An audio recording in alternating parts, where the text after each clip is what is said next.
Bom dia, 98. Vocês não acham que o Léo Jardim está com má vontade com o Mateuzinho? Depois que ele voltou da lesão das costelas, colocou ele depois de Eduardo e o Wallace. Brincadeira isso, velho. O que os senhores O que acham você sobre acha, isso? Miranda? Eu também acho que não. Má vontade não, aqui eu tô até pegando Muito pelo contrário, né? Se tem alguém que ele gosta, é o Mateuzinho. Perfeito. Né? O Mateuzinho voltou. O primeiro jogo ele foi titular contra o Juventude, ou o segundo jogo. O Eduardo tinha uma lesão e o Mateuzinho foi titular contra o Juventude. Logo após a lesão na costela, é a impressão que dá que o Mateuzinho ainda não conseguiu atingir fisicamente, tecnicamente, o seu nível. E o momento da temporada, ele está preparando o time para o jogo contra o Corinthians. Mateuzinho pode hoje estar atrás do Eduardo? Não sei. Não sei se foi pensado no jogo de ontem, não sei. Mas eu percebo que o Mateuzinho ainda não está no seu melhor. Talvez o Mateuzinho não seja aí a primeira opção, né, o 12º jogador, como foi antes da lesão na costela. Eu acho que assim, se a gente pega o meio campo do Cruzeiro, o Mateuzinho, pra mim, ele só não é mais jogador que o Matheus Pereira. Só que eu acho que o grande problema dele foram as lesões. Na hora que ele tava bem no começo do ano, o time tava uma loucura por conta daquela mudança de técnico e tudo mais. Aí depois ele machuca. Quando ele volta, ele tava começando a jogar bem, machuca a costela. E agora ele tá voltando, ele precisa. Ele tava machucado, né? Exatamente, ele precisa de ter ritmo. Acho que pra temporada que vem, é um cara que com certeza vai brigar pela titularidade. Mas aí é um negócio que às vezes o CJ me pergunta e eu falo. Titularidade de onde? Qual que é a posição do Matheus? Eu acho que ele vai brigar com o Lucas Silva. Você jogar em várias posições, todo treinador te quer, você vai estar sempre ali, mas raramente vai ser titular absoluto. Quando você joga em uma posição só, às vezes você vai passar muito tempo no banco, mas quando você assumir sua, né? Você é titular absoluto. Então, até para o jogador, às vezes ele difícil. definir isso é importante, porque o Matheus ele joga como segundo volante, jogou até como primeiro, ele joga como meia se precisar, ele joga como meia aberto pela direita, meia aberto pela esquerda, ele é reserva de todo mundo, mas hoje ele não é titular. Então, mas no Cruzeiro ele fez isso. todas essas, Rafa. No Cruzeiro ele jogou de tudo. Jogou de primeiro volante com o Diniz, com o Seabra ele jogou de meia pela direita, meia pela esquerda, mas o Mateuzinho, nos melhores momentos dele, onde ele rendeu mais ao longo da carreira, não só Cruzeiro, e lá na Itália ele foi muito bem assim. Tudo bem que na Itália eram 3 homens no meio de campo. Era um primeiro volante e 2 meias. 2 meias. Ele era esse segundo cara de meio de campo. E no Grêmio também foi onde ele rendeu mais. Na seleção de base onde ele rendeu mais. É onde eu mais gosto. Reserva só que ele tem hoje tanta qualidade. Do Lucas Silva. Hoje eu acho que ele é reserva do Lucas Silva. A principal posição do Matheus seria reserva. Mas eu acho ele mais jogador do que o Lucas. E acho que ano que vem ele vai brigar por essa posição. É difícil, porque o Lucas Silva talvez seja um dos caras que mais entendeu o esquema do Jardim. E que mais ajuda o time. Então o Matheus Henrique não adianta ser só mais jogador, vai ter que compensar com esse outro entendimento do jogo. Henrique, quanto que você acha que foi ontem relaxamento do Cruzeiro, quanto que foi melhora do Botafogo no segundo tempo para esse resultado por 2-2? Fala um pouquinho do jogo também, se você achou que foi justo no final das contas.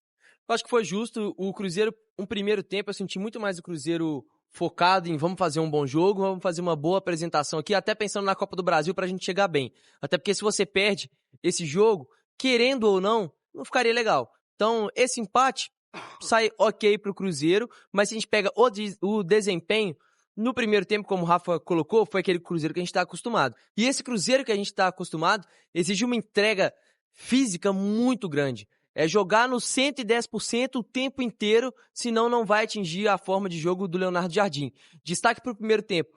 O ótimo primeiro tempo do Sinisterra. A gente falava aqui da oportunidade do Sinisterra, tocava nesse assunto ontem, que ele sempre estava entrando com reservas, ou no final do jogo, são outras condições. E ele teve a oportunidade de começar jogando com o time titular, todo mundo descansado, o adversário também descansado, e o Sinisterra fez um excelente primeiro tempo. Mas eu acho que o gás dele acabou cedo demais, tanto que no segundo gol, ele já nem tem aquele pique todo do primeiro tempo para puxar o contra-ataque, ele arranca até a linha do meio de campo, depois diminui e deixa a bola com o Lucas Silva, pro Lucas Silva dar sequência à jogada, e aí tem a finalização do Caio e o rebote com o Matheus Pereira. O Christian, pra mim, foi o jogador mais regular do Cruzeiro durante os 90 minutos. Acho que foi o que mais conseguiu manter a intensidade. Mas aí entra muito o que você falou, Gris. Eu acho que o Cruzeiro acabou dando uma relaxada. E o primeiro gol do Botafogo, que é aquele vacilo do Matheus Pereira na entrada da área, eu acho que é a prova disso. A gente viu ao longo do campeonato inteiro o Matheus Pereira limpando jogada na entrada da área, dando dribles na entrada da área, e esse foi um drible que pareceu um pouco displicente. Eu acho que até também, né? Não é lugar, mas é característica do cara, o cara faz isso o tempo inteiro. Se é não jogar velho, ele não tenta aquele drible, não. Exatamente, e então foi um lance de displicência.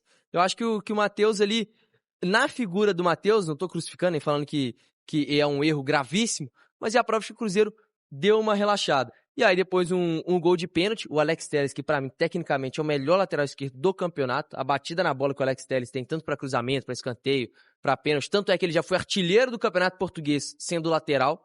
O Alex Telles joga muita bola, aí no pênalti, ele que é especialista em pênaltis também não teve dificuldade. Então eu acho que teve uma melhora sim do Botafogo, que cresceu na partida, foi ganhando confiança, porque ainda tem algo a disputar, mas eu acho que muito mais para um relaxamento do Cruzeiro, que no final das contas deu uma moral absurda pro Cássio, que pra mim foi o melhor em campo, fez grandes defesas, foi muito exigido. Então, no final das contas, o Cruzeiro chega tendo um bom desempenho enquanto estava focado no jogo, enquanto teve seus titulares em campo, e o seu goleiro fazendo uma partidaça. E isso dá confiança para a sequência da Copa do Brasil, porque agora o Cruzeiro, em 3 jogos, pode se consagrar com o título depois de tantos anos aí sofrendo. O Cruzeiro pode ter um título que com certeza vai ser um dos maiores da história do clube. O Cássio, ele não fez muitas defesas, mas ele fez 2 grandes defesas muito boas, né? É um diferencial, né, do goleiro, do grande goleiro, é quando for necessário a sua presença, né, a sua atuação, ele tá ali. Cara, tô aqui, pode ficar tranquilo que eu tô aqui. Momento muito bom do Cássio, né? A gente às vezes acaba não falando do Cássio, não sei se tem a ver com a perda de peso mesmo, né? Ele até reconheceu que teve uma conversa com o Jardim falou com ele sobre isso. É um momento muito bom do Cássio. Eu queria só falar das substituições, as substituições bem claras e evidentes, que pensando já no jogo do Corinthians, né? Quando ele tira o Caio Jorge e o Sinisterra porque ele tem aí esse histórico, é um cara que ainda não tá no mesmo ritmo dos outros, dificilmente poderia jogar esses 90, e jogar 90 minutos poderia ser um risco. E o Caio Jorge vinha de um problema, né, de um desconforto, teve aí um descanso na semana passada, saiu. O Arroio precisava de ritmo, porque ele só jogou 30 minutos no jogo passado, 35 por aí, que o Sinisterra entra ainda no primeiro tempo. Não. E ele precisava de ritmo, ele coloca o Sinisterra. E o Eduardo também, que é um cara que precisa de ritmo, porque 40 minutos. 40 Saiu aos minutos. 42. Então, assim, as modificações, porque eu fiquei analisando, se fosse um jogo a Vera, Caio Jorge sairia desse jogo? Não. Nunca sairia. Caio Jorge saiu sentindo. Sentiu cãibra, parece, né? Eu não sei se foi porque ele ficou alongando. Normalmente quando você fica alongando fora do campo ali é porque você teve alguma mas assim, mas o Caio Jorge, logo que ele caiu, o Fabrício Bruno já pediu a substituição. Então, o Fabrício Bruno tava pensando na quarta-feira. Porque assim, não, gente, descansa o menino, precisamos dele. Os próprios jogadores, cara, e o Jardim também e tudo mais, mas os próprios jogadores sabem que aquele jogo ali era um jogo importante para essa preparação da Copa do Brasil, mas o que vai carimbar, vai coroar essa temporada não é esse jogo contra o Botafogo. O Matheus Pereira sabe que ele é muito querido pela torcida, mas se ele ganhar essa Copa do Brasil, ele troca de patamar, ele já briga, já entra no... Já podemos falar que o Matheus Pereira pode ser um dos ídolos desse time do Cruzeiro. O Caio Jorge é artilheiro do Campeonato Brasileiro, artilheiro da Copa do Brasil, mas, cara, se vem um título da Copa do Brasil junto com isso, dá ainda mais moral para coroar a principal temporada do Caio Jorge. O Fabrício Bruno pode ser campeão sendo o pilar da defesa.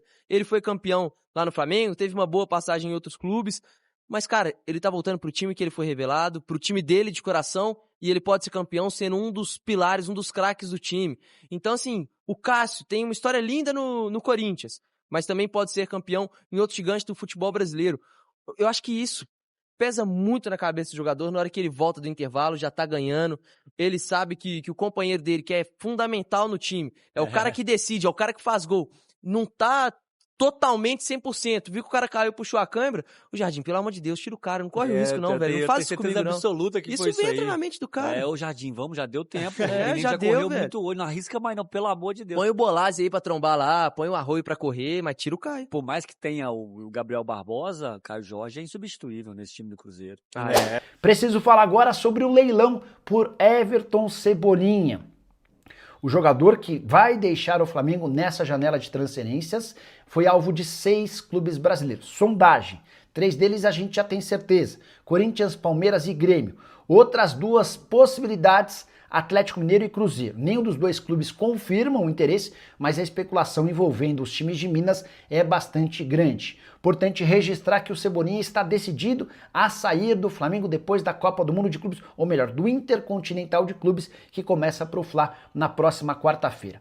O Flamengo foi campeão na quarta-feira passada, vencendo o Ceará, e na festa do título o Cebolinha disse o seguinte, abre aspas, não estou contente em não ter a sequência de jogos que eu necessito.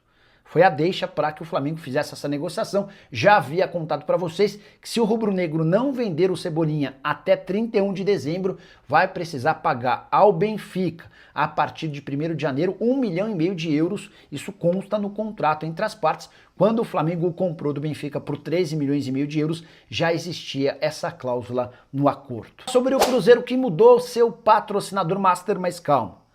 Cifras seguem iguais e o parceiro é o mesmo. Na noite dessa quinta-feira, no intervalo do jogo contra o Botafogo, que terminou empatado em 2-2, o Cruzeiro anunciou que a Betfair deixará de ocupar o espaço nobre no uniforme do Cruzeiro, dando lugar à Bet Nacional. O problema é que a Bet Nacional e a Betfair têm o mesmo dono, uma empresa da Irlanda do Norte. E as cifras no contrato seguirão as mesmas. O Cruzeiro ainda tentou um reajuste, informação que eu tenho é de que até esse momento não houve acordo.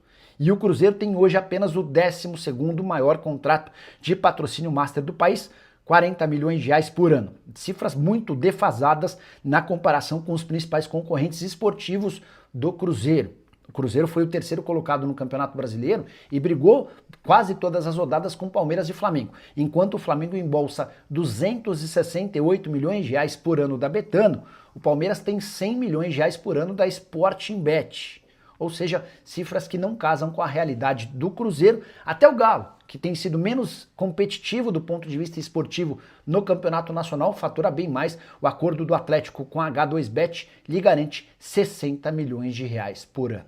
Com um empate diante do Botafogo em 2-2, Cruzeiro não consegue mais o vice-campeonato brasileiro e o Leonardo Jardim já afirmou depois da partida que vai poupar praticamente todos os titulares do jogo contra o Santos, marcado para domingo na Vila Belmiro, até porque na próxima quarta-feira o Cruzeiro inicia a disputa por vaga na final da Copa do Brasil. Qual o Cruzeiro vai jogar, gente, contra o Santos no domingo? Quem vai no gol? Eu queria que fosse o Otávio, mas deve ser o Léo Aragão, né? A maioria ganha. Otávio, mas eu acho que vai ser o Léo Aragão.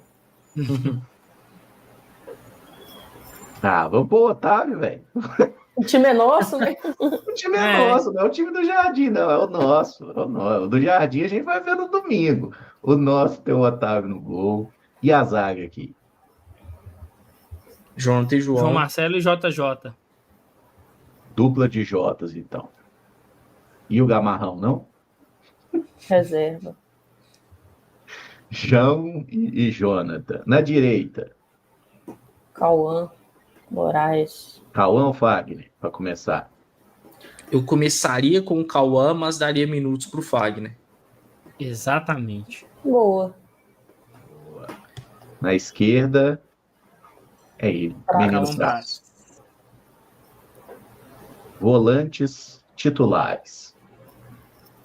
Rian, Guilherme, eu iria com ele. É o Wallace e Rian. Wallace e Rian. Pra mim, sim. E aí, Pedrão? É, o Wallace e Rian. É isso então, né? Vocês acham que o Matheus Henrique, Eduardo, essa turma viajam ou não? Acho que esse jogo. viaja. Viaja, acho que viaja. Eu acho que os dois têm boas chances de começar. Meia direita. Função Christian. Japa. Japa? Japa. Você tem que falar, gente, porque eu tô olhando pro campinho, então eu não tô vendo se vocês balançam a cabeça. Ah, tá. Ponta esquerda.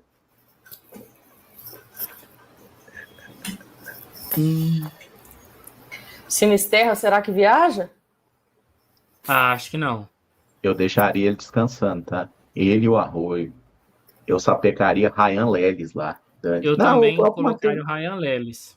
É, Eu também colocaria o Ryan, mas eu acho que vai ser Eduardo como meia central e Matheus Henrique aberto pela esquerda. Eu iria de Matheus Henrique aí, na pontinha esquerda.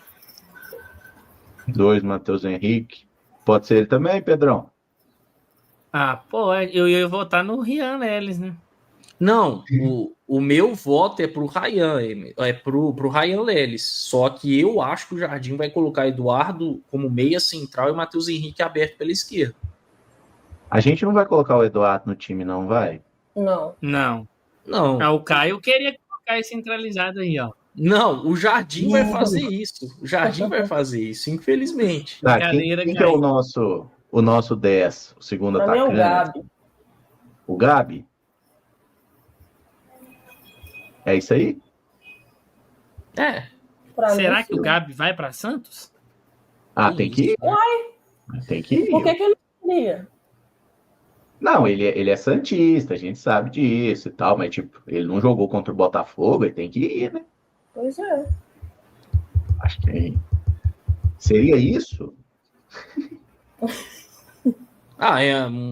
Uai, se você quer que o Bolaço é um time faça ok gol- dentro da rodagem. O Bolaço tem que ter minutos também, pô. É, o Boa tem que jogar esse jogo aí. Não é o Boa que ia fazer a sua resenha, cara? Uai, tô entendendo você não. Cara, a música doidão. Não, eu tô perguntando se é isso no sentido geral, gente. Não é só do Bolassi, não. Seria isso? Eu acho, a verdade, eu acho que foi isso de desdém da rapaziada aí, caramba.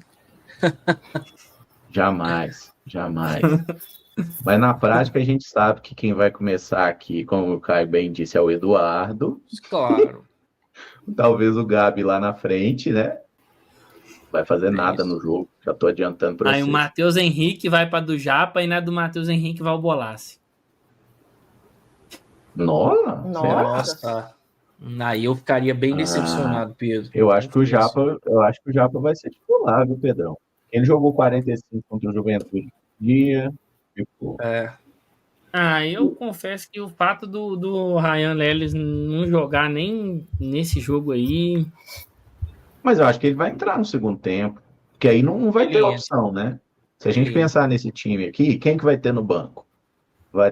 Em tese, o Arroio não vai. O Wanderson ainda tá voltando de lesão. Se bobear, até um Kenji aparece lá no banco. Ryan Lelis.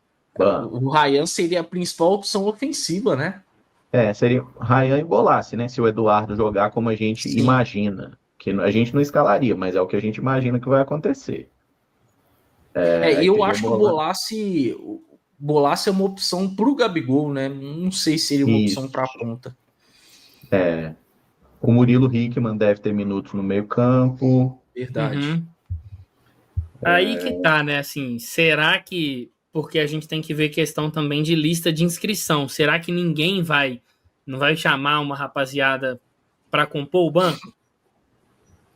Aí eu acho que tinha que chamar os meninos lá do Sub-20, porque se pensar, Batistella, Juan Gabriel, esses caras estão tudo inscritos no Brasileiros, o Pedrão. Bruno Alves. Então, é isso que eu tô pensando, porque tem uma galera que tá inscrita, né? Não são todos.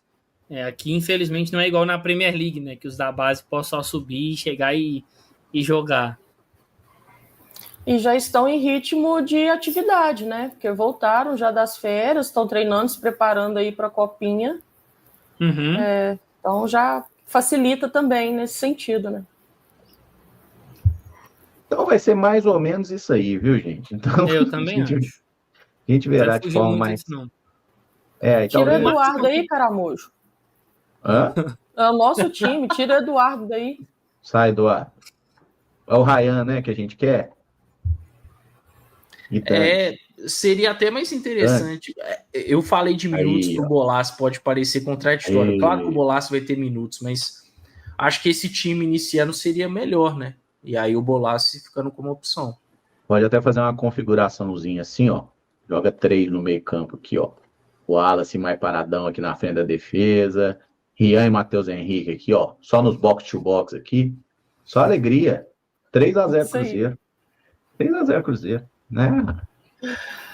Enfim, meus amigos, sigam ligados aí na Central da Toca, na Samuca TV, que tendo novidades aí sobre relacionados e tudo mais, você verá em primeira mão. E se ainda não baixou o aplicativo da Samuca TV, baixa isso.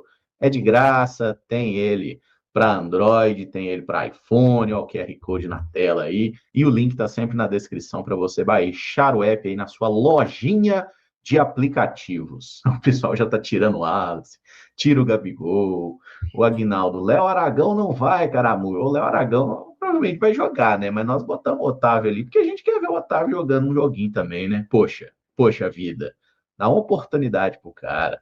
A penúltima rodada do Cruzeiro aí, que não tinha nenhuma aspiração, o Cruzeiro já não estava disputando nada, mas quando a camisa do Cruzeiro está em campo e a torcida se faz presente, 35 mil pessoas, o Cruzeiro quer vencer, a torcida quer vencer, essa é a expectativa de todo mundo que está trabalhando aqui no jogo, e o Cruzeiro começou até bem a partida, 35 minutos ali, avassalador, dominou o Botafogo completamente, criando as melhores situações, fazendo marcação alta, mas aos poucos o Cruzeiro foi relaxando e os últimos 10 minutos do primeiro tempo, o Botafogo conseguiu equilibrar as ações e conseguiu fazer 2 finalizações muito perigosas no gol do Cássio, inclusive exigindo uma defesaça do Cássio com o Arthur no primeiro tempo. Aí volta o segundo tempo, Cruzeiro ainda à frente do placar, e já logo nos primeiros minutos o Cruzeiro vai lá e consegue fazer um segundo gol e aumentar o placar, aumentar a vantagem. E assim, a gente imaginava que o Cruzeiro iria finalizar o jogo dessa forma. 2-0, talvez fazendo mais um, 3-0. E não foi isso que aconteceu. Após o segundo gol do Cruzeiro, o Cruzeiro relaxou. Essa que é a verdade, sabe? Está à frente o placar e não aspirando nada no campeonato, o comportamento dos jogadores em campo foi de recuar, abaixar a pressão, e o Botafogo, diferentemente disso, cara. O treinador do Botafogo fez mexidas, o Ancelotti fez as mexidas que ele devia fazer, renovou o fôlego, colocou o jogador que pra mim mudou o jogo, tá? Que foi o Montoro. Colocou o Montoro que pra mim mudou o jogo, cara. Muita qualidade técnica, deu muito trabalho na entrada da área, trabalhou do lado direito, trabalhou do lado esquerdo, muito, e assim conseguiu o empate, né? E o empate veio em 2 lances, que pra mim a defesa do Cruzeiro, a defesa no primeiro lance, eu acho que o Matheus Pereira deveria ter feito a jogada mais simples, mas ele tentou ali driblar o seu marcador, acabou não conseguindo, e o Botafogo chegou a reduzir o placar para 2-1, e no segundo lance, depois de um escanteio, um bate-rebate, eu acho que tanto o Wallace e o Eduardo, que estavam do lado esquerdo, não conseguiu desarmar o jogador, e aí eu achei que o Kaique foi um pouquinho afoito. O Kaique, ele tem costume de ser um jogador mais rígido mesmo, de chegar mais junto, mas nessa ali ele perdeu um pouquinho a mão e estava dentro da área, acabou marcando o pênalti. E eu acho que o Leonardo Jardim demorou a mexer hoje, tá, gente? Não vale nada, não é crise, não é confusão, mas é bom a gente pontuar isso hoje, porque exatamente isso, é um jogo que não vale nada, não vai trazer crise, não vai trazer problema, mas é o aprendizado, tá? E exatamente nessas partidas que não vale nada, que a gente tem que tirar as lições e o aprendizado, né?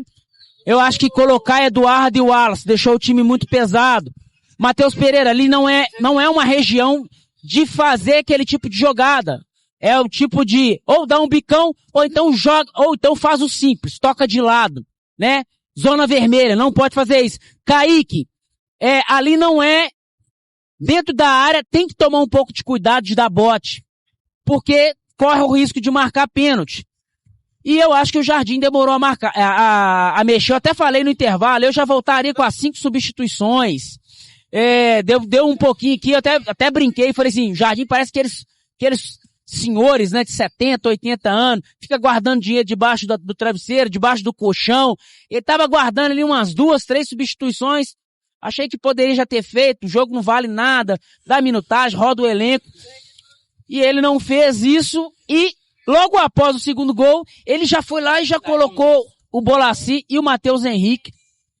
Não entendi, não é crise, não é tumulto, mas fica o aprendizado, fica a lição para todo mundo, porque num jogo de mata-mata de Copa do Brasil, esses erros aí podem ser fatal, né?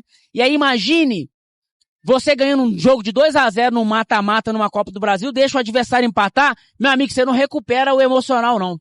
Aí vai pros pênaltis, você perde, porque você fica abalado, você estava à frente do placar, então fica a lição do... Valeu demais por acompanhar mais um Giro de Notícias do Cruzeiro. Se você gostou das informações, já deixa aquele like, se inscreve no canal e ative o sininho para ficar por dentro de tudo que rola na Toca da Raposa. Aqui você sempre recebe notícias com clareza, responsabilidade e muito respeito pela Nação Azul. O nosso compromisso é manter atualizado todos os dias, com fatos, informações e paixão pelo Cruzeiro. Tamo junto demais, a gente se vê no próximo vídeo e forte abraço!